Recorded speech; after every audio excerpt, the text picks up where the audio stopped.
We're back at the Choo Classic. It's the semifinal match. Junction Lanes in Noonan, Georgia. I'm Jeanne Schmidt along with Lisa Wagner. Debbie McMullen will start the match, and that was Lisa Bishop's choice.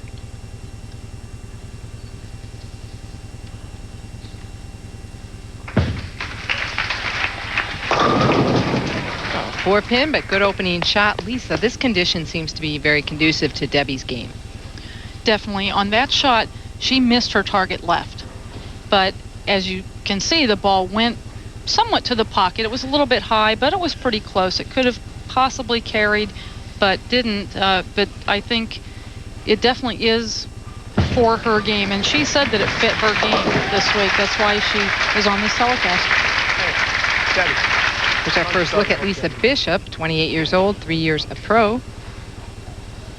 She also said this condition suited her game, being a lot of conditioner in the middle so they can miss left. Is that why these players tend to miss left if they miss? These two players especially like to throw the ball pretty firm and pretty straight. And you definitely, we call it, we could play the oil line. So that way you could miss to the left and the ball would go straight. A lot of times you'll see that the ball, if you miss left, the ball will hook. This week it would go straight to the pocket. Lisa Bishop leaving a 10 pin. She's shooting her spare now. Uh-oh. Not shooting her spare, missing a 10 All right, pin. start up again, come on. You hear Jim Callahan in the background. He's coaching both of these ladies today. Ball just sliding off in the gutter. There's quite a bit of conditioner in the middle part of the lane. And she will change balls to a ball that will go straight. And I think that she possibly changed to the ball that went a little bit too straight that time. Okay, she needs to jump right back on it. Up in the second frame. Coming up light, but fortunate to leave just the 5 pin.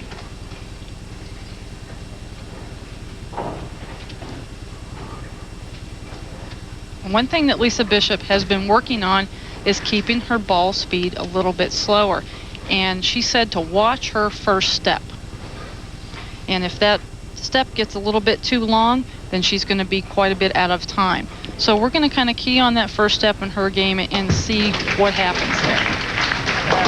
Covers the spare nicely. There's Jim Callahan, representative of fab ball or hammer. Debbie McMullen steps up in the second frame, working on a spare after that first game of 234, and she looked great in that first game.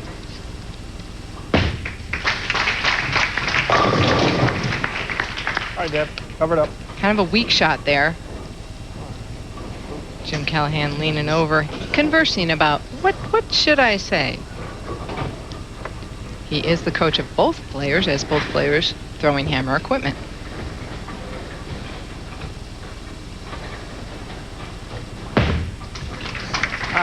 And she covers the spare. Debbie is back. We asked her how she changed her outlook to get here.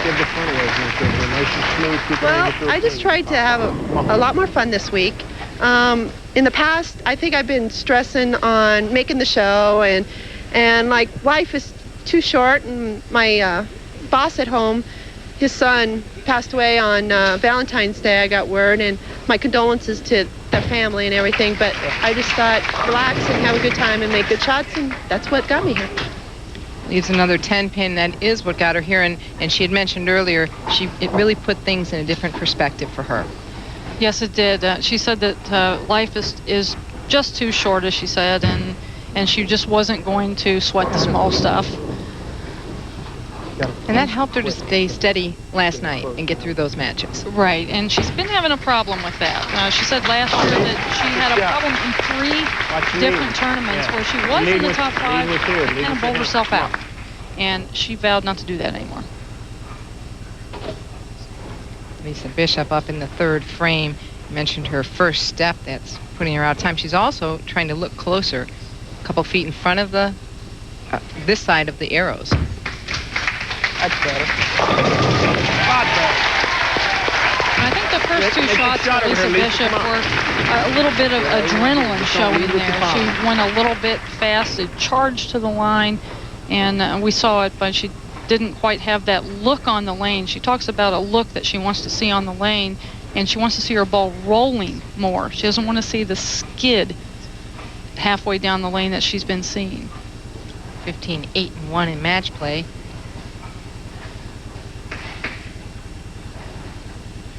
And a balk.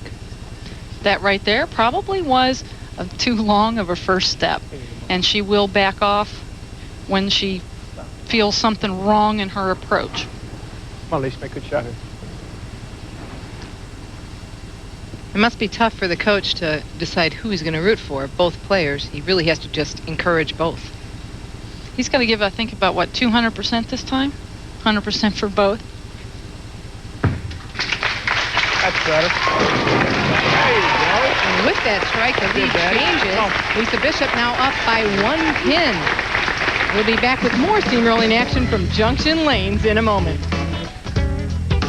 While we were away, Debbie McMullen threw 3 strikes, left a 10-pin and spared it. Lisa Bishop threw 2 strikes. Lisa Bishop now leads by 12 pins. Lisa Bishop's last strike in the 6th frame was quite high. She tripped out the 4-7-10. She knew she was lucky. She scrunched up in anticipation of that strike, and I loved it, Jeanne. I saw Debbie McMullen give her a sideways glance. What are you doing that for? And it was very similar to that shot. This time, she doesn't get so lucky, leaving the 6-7-10. And that may have to do with her timing getting off. I think she definitely got a lot slower on the bottom of the arm swing. She wants to slide the 6-pin over to the 7. Yeah, there you go. Yeah, that's it. Wow. Great shot. Come on, These girl. bowlers listen to Come on, me. game They on. do. There you go. Come on, girl. This is the second week in a row we've seen that spare picked up. Last week, Carol Giannotti blocked. Shot. Come on now. Watch the 6-pin right into the 7. Could not ask for a more perfect conversion. She knew she had it all the way. Look at that.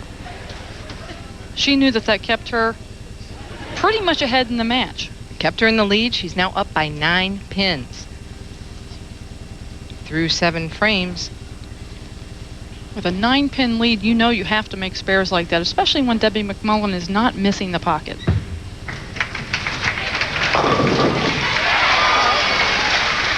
Ooh, a little bit light, leaving the 7-pin. Looks like now she almost needs to keep her ball speed up a little more.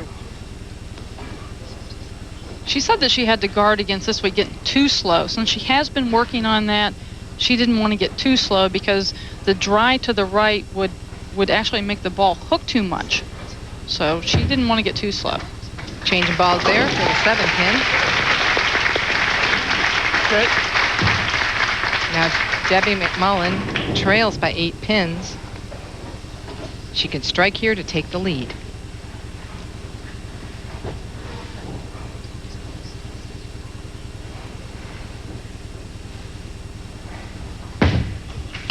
Lay off. And there's that stubborn 4-pin. Debbie will shoot the spare, and it's still going to be a close match. I know Debbie wants to say hi to her nieces, Mandy and Jennifer. She hopes your fingers are crossed. Bring her a little luck here in the next few frames.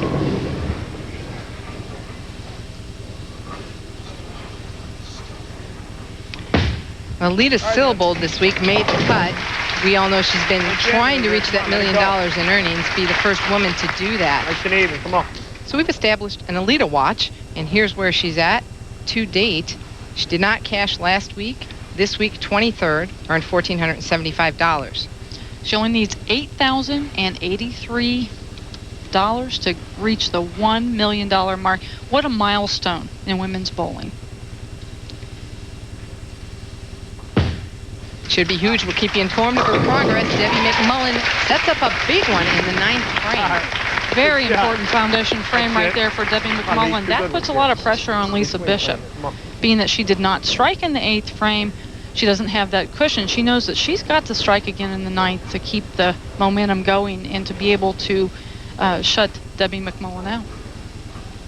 Now, Lisa Bishop also told us she had not been making real good shots in pressure situations. Last night she was working on that, even though she really couldn't move up or down.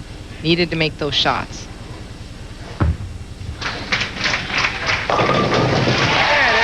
a good one. Now, I'm not even sure if Lisa Bishop Same thing, knows right on, the score come on. at this point. Last night in the last match, she didn't even look at the scores of the people on both sides of her.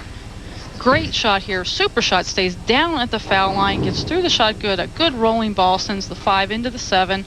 She knows she had it. She knew she threw it good. And a little extra, you take that. Take that.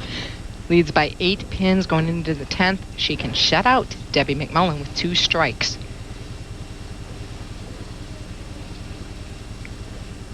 Come on. And there's one of them. One more strike and a couple of pins. Debbie's nodding. Well, she made the shot. Debbie knows the score. She knows that if Lisa Bishop does not strike here, she can win this match, advance to the championship round.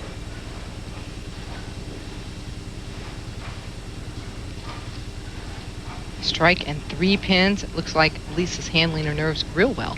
That's correct. She definitely needs to key on what she has been focusing on with her game right here. Little right. Now that ball was in a very early roll. That's it. Come on. Couldn't ask for a better shot right there, Jeanne. I think that shot was a perfect example of everything she's been working on.